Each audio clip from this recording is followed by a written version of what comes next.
साथियों नमस्कार, मैं प्रमोद कुमार आपका स्वागत करता हूं एक और नई वीडियो में। किसान भाइयों, आप जो ये हमारा गन्ना देख पा रहे हो, ये 0118 की पेढ़ी का गन्ना है और इसमें हमारे 0118 की पेढ़ी का एवरेज निकला था 1 एकड़ में 496 कुंटल, जिसकी वीडियो मैंने अभी 4-5 रोज़ पहले डाली थी। और उस वीडियो को देखकर कुछ किसान भाइयों के ये कमेंट आए थे कि प्रमोद भाई, आपने पौधा कटिंग के बाद पेढ़ी प्रबंधन किस प्रकार से किया था? शुरू से लास्ट तक आपने अपने इस गन्ने में किन खादों का कितनी मात्रा में प्रयोग किया था, साथ में किन दवाओं का स्प्रे किया था, सब कुछ एक वीडियो के माध्यम से बताओ। तो किसान भाइयों, आज मैं आपको इस वीडियो के माध्यम से 0118 गन्ना की पेढ़ी प्रबंधन के बारे में बताऊंगा कि हमने पौधा गन्ना की कटिंग के बाद अपने इस गन्ने में किन किन खादों का कितनी मात्रा में किस समय पर प्रयोग किया है। साथ में ये भी बताऊंगा कि 0118 में किन रोगों का आक्रमण होता है और उनकी रोकथाम किस प्रकार से की जाती है।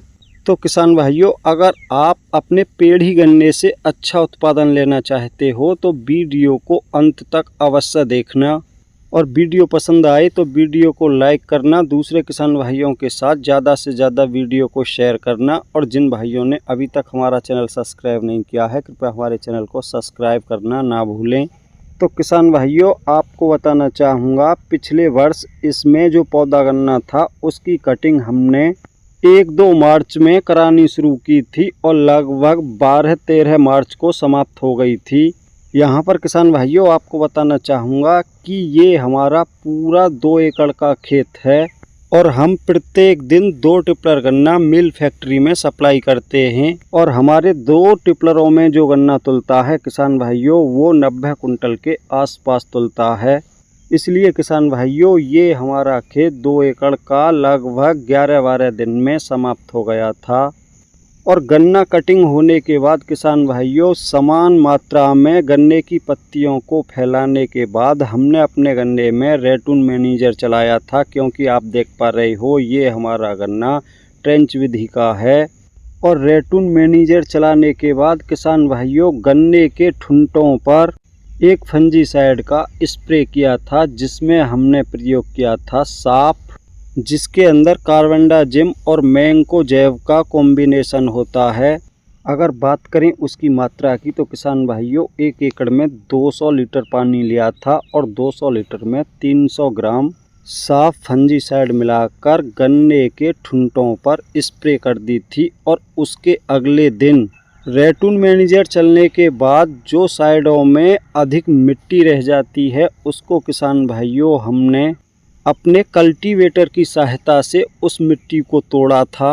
और उस मिट्टी को तोड़ने के बाद किसान भाइयों, दोनों साइडों में जो कूंड बने थे उनमें किसान भाइयों अगले दिन 3 खाद और 1 कीटनाशक को मिलाकर उन कूड़ों में डालने के बाद अपने गन्ने की एक हल्की सी सिंचाई करी थी। 3 खादों के रूप में किसान भाइयों हमने लिया था 1 एकड़ के लिए 1 bag urea, 1 bag DAP, 40 kilo potash, और इन तीनों खाद के साथ हमने जो कीटनाशक लिया था रीजेंट अल्ट्रा, उसकी मात्रा हमने किसान भाइयों 1 एकड़ में रखी थी 7 किलो। और जो कल्टीवेटर से गन्ने के दोनों साइडों में कूंड बने थे उनमें इनका बिखराव करने के बाद किसान भाइयों तब हमने एक सिंचाई की थी। तो भाइयों, पहले खाद के रूप में हमने DAP, यूरिया और पोटास का प्रयोग किया था। और उसके बाद जब हमारा गन्ना इन खादों के देने के बाद फुटाव करके आया तो हमने अपने इस गन्ने की एक नराई गुड़ाई कराई थी। और नराई गुड़ाई के बाद जब हमने अपने इस गन्ने में दूसरी सिंचाई की, उस समय किसान भाइयों हमने फिर से 1 एकड़ में 1 बैग यूरिया और यूरिया के साथ 8-10 किलो जिंक 33% का प्रयोग किया था। किसान भाइयों, तीसरी सिंचाई से पहले हमने अपने इस गन्ने की छोटे ट्रैक्टर के कल्टीवेटर से जुताई कराने के बाद फावड़े से खुदाई भी कराई थी। और उस समय अप्रैल लास्ट का समय था और उसी समय हमारे गन्ने में हमको टॉप बोरर के कुछ पौधे दिखाई देने लगे थे। किसान भाइयों, टॉप बोरर की रोकथाम के लिए पीआई कंपनी की रॉकेट दवा की स्प्रे करी थी, जिसके अंदर 2 कीटनाशक दवाओं का कॉम्बिनेशन होता है। Profenofos 40% plus cypermethrin 4% EC. किसान भाइयों, यहाँ पर आपको बताना चाहूँगा कि गन्ना वैरायटी 0118 में लगने वाले टॉप बोरर के कीट को ये कॉम्बिनेशन एक ही स्प्रे में पूरी प्रकार से समाप्त कर देता है। आपको इसकी रोकथाम के लिए इस वैरायटी में ज़्यादा महंगे कीटनाशकों की स्प्रे करने की आवश्यकता नहीं पड़ती।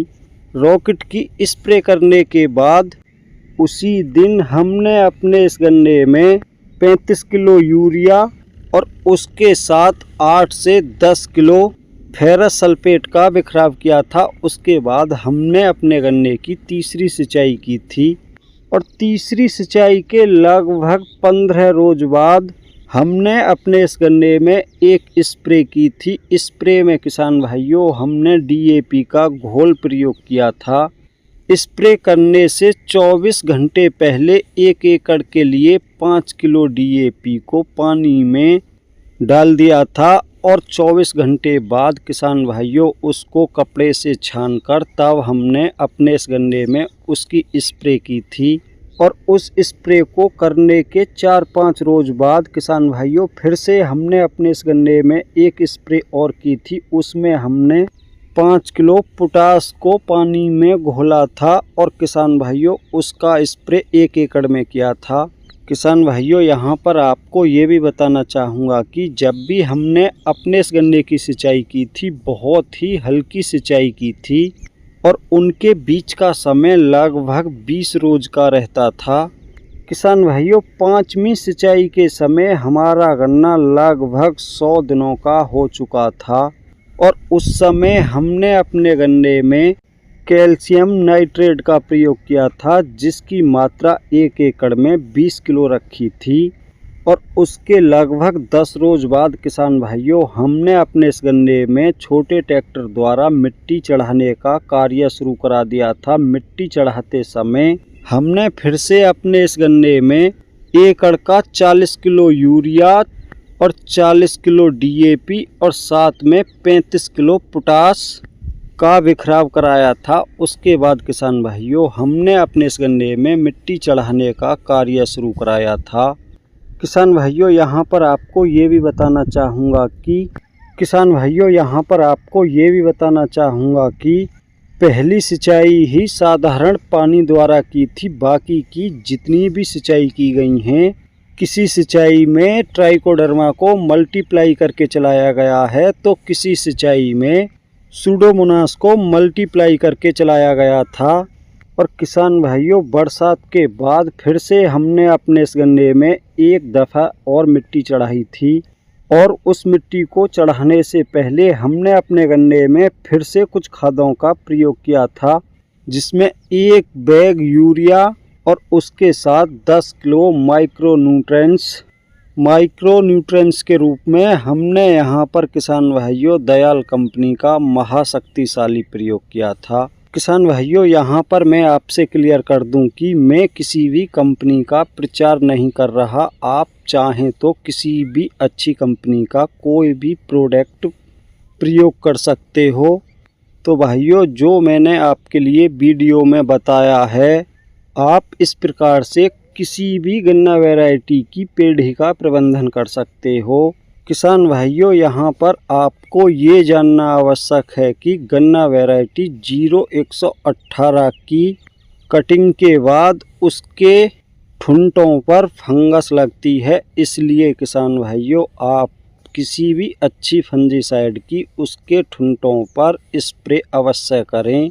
किसान भाइयों, यहाँ पर आपको ये भी बताना चाहूँगा कि पौधा गन्ना के मुकाबले पेड़ी गन्ने में नाइट्रोजन की अधिक आवश्यकता होती है, इसलिए हमने पेड़ी गन्ने में बार से यूरिया का प्रयोग किया था।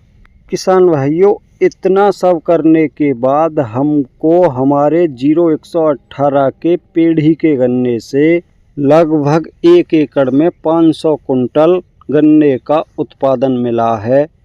तो किसान भाइयों, अगर वीडियो पसंद आई हो तो वीडियो को लाइक करें, दूसरे किसान भाइयों के साथ ज़्यादा से ज़्यादा वीडियो को शेयर करें। और जिन भाइयों ने अभी तक हमारा चैनल सब्सक्राइब नहीं किया है, कृपया हमारे चैनल को सब्सक्राइब करें, साथ में घंटी के बटन को ऑल पर सेलेक्ट कर दें, ताकि तब भी मैं कोई नई वीडियो डालूं तो सबसे पहले उसका नोटिफिकेशन आप तक पहुंच सके।